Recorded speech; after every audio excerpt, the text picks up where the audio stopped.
projetos têm o tamanho que a gente dá para eles.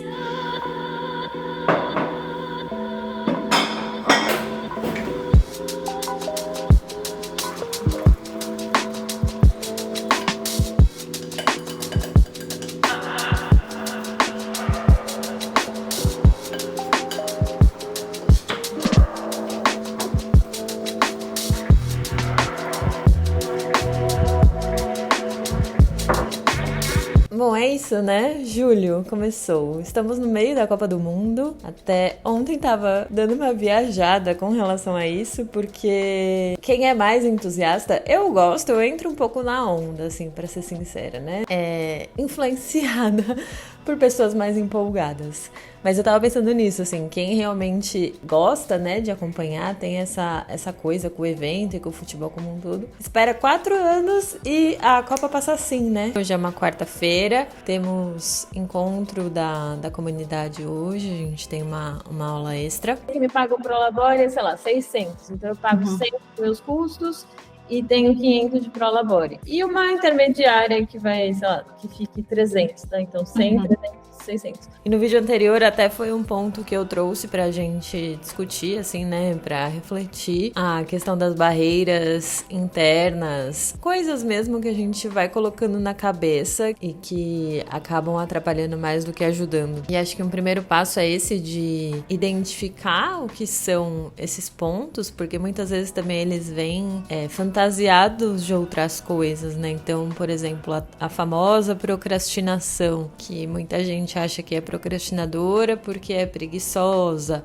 nada mais é do que uma forma de você reagir, que a gente reage perante algo que a gente tá achando muito difícil ou que não tem coragem de fazer, não tem coragem de decidir, vai empurrando com a barriga, né? Especialmente quando envolve outras pessoas, quando é um assunto delicado, quando precisa ter uma conversa difícil. E o perfeccionismo também, né? Geralmente esconde uma insegurança da gente não querer que nosso trabalho, enfim, o que a gente tá se propondo a fazer ali passe pelo julgamento das outras pessoas e seja mal julgado, né? Então, por isso que, nunca tá pronto, eu preciso refinar e refinar e refinar. Eu tô aqui um pouco divagando, mas também quero aproveitar esse início de mês para te fazer uma proposta de criar uma dinâmica, se você ainda não tem esse hábito, de criar uma dinâmica dentro do seu negócio, dentro do seu ateliê, para você se sentir mais no controle e se sentir mais dona mesmo do seu negócio e do que você precisa fazer para que ele te leve aos resultados que você quer atingir. Continua aqui comigo nessa conversa que eu vou te passar mais uma vez um direcionamento prático aí de como você pode fazer para começar o seu mês de uma forma diferente. Eu estava comentando com relação a essas barreiras internas e fiz o gancho que a gente tem aula da comunidade, que a própria comunidade Meu Negócio é Feito à Mão, que é o meu grupo de mentoria de artesãs, que é um espaço muito construtivo mesmo. E hoje a gente está lá com 25 artesãs nesse grupo, mas ela quase não existiu porque eu tenho essa barreira que eu preciso sempre estar muito atenta para não me deixar prejudicar por isso, de que eu vou abrindo mão dos projetos, do que eu venho construindo, quando eu de forma inconsciente sinto que vai ficar um pouco difícil ou quando eu sinto meio que eu não sou a melhor pessoa para isso. Então eu me colocava muito no lugar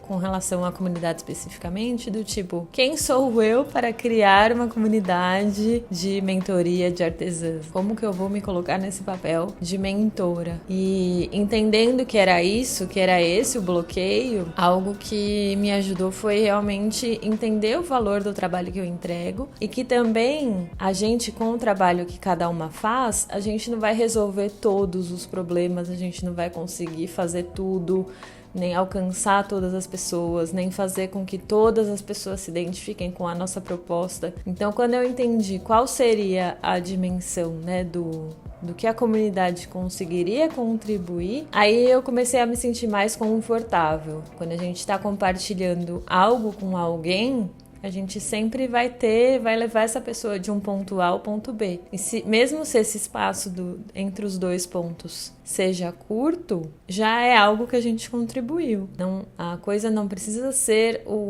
a trajetória inteira para fazer sentido. Eu falo isso muito também para as minhas alunas e mentoradas que começam a dar oficina, a promover experiências com as suas técnicas. Vou dar uma aula de cerâmica, mas eu me sinto insegura porque não sei tudo, como é que eu vou ensinar outra pessoa? É muito internalizar isso, né? Não precisa saber tudo. Se você sabe fazer uma canequinha, né, e domina o básico da técnica, você consegue ensinar a pessoa também o básico da técnica e a produção de uma caneca. Se ela quiser produzir uma escultura, peças mais complexas, aí ela vai depois galgar esses passos buscando outros profissionais, e é assim que as coisas acontecem. Voltando para a comunidade, quando eu entendi o papel que eu conseguiria contribuir para o desenvolvimento dessas artesãs e construir mesmo esse espaço colaborativo que é difícil da gente ter e manter, especialmente nessa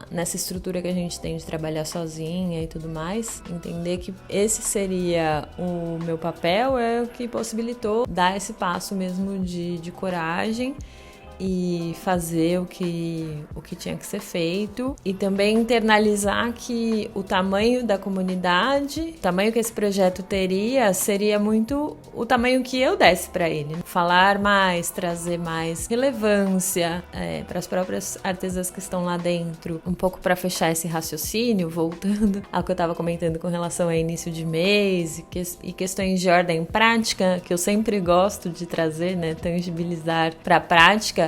Algo que eu sugiro muito que você tenha dentro da rotina do seu ateliê, se você ainda não tem esse hábito, é usar esses momentos, especialmente aproveitando o calendário mesmo de fim e início de mês, de trimestre, de semestre, de tirar um tempo.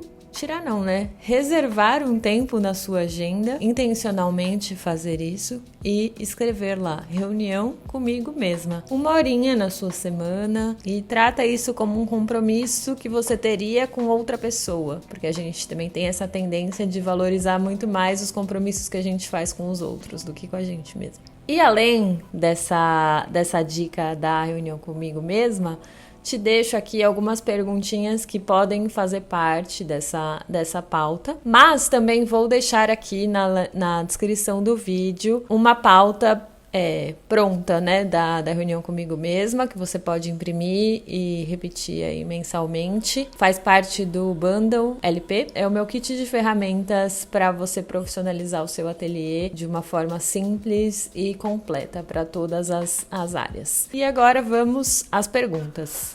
Então vamos lá.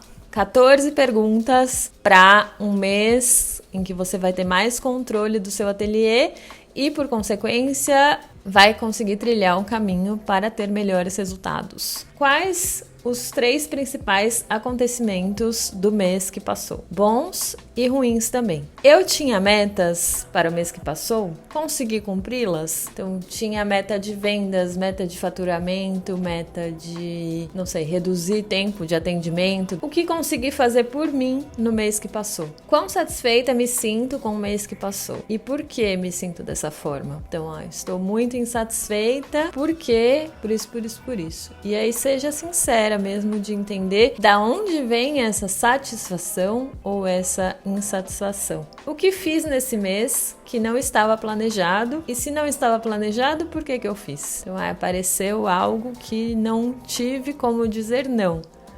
E por quê que não tive como dizer não? Se eu dissesse que não, o que ia acontecer? O que gostaria de ter feito diferente? O que deu certo no mês que passou e que eu quero seguir fazendo? O que não deu tão certo e eu quero mudar ou melhorar? O que eu não fiz e quero começar a fazer? O que eu fiz, mas quero parar de fazer? Quais metas foram batidas e podem ser aumentadas? Quais metas não foram batidas e quais ajustes eu vou fazer com relação a isso? Então, por exemplo, se eu não bati a minha meta de faturamento, que sei lá, era de 3.000 e eu fiquei ali em 1.800, qual vai ser a minha decisão para o próximo mês? Vou manter a mesma meta, porque é um faturamento importante para o meu negócio. E aí, para isso, ter estratégias e ações diferentes do que eu fiz em junho, ou vou reduzir a meta como uma forma de tornar mais possível, né, que isso seja alcançado.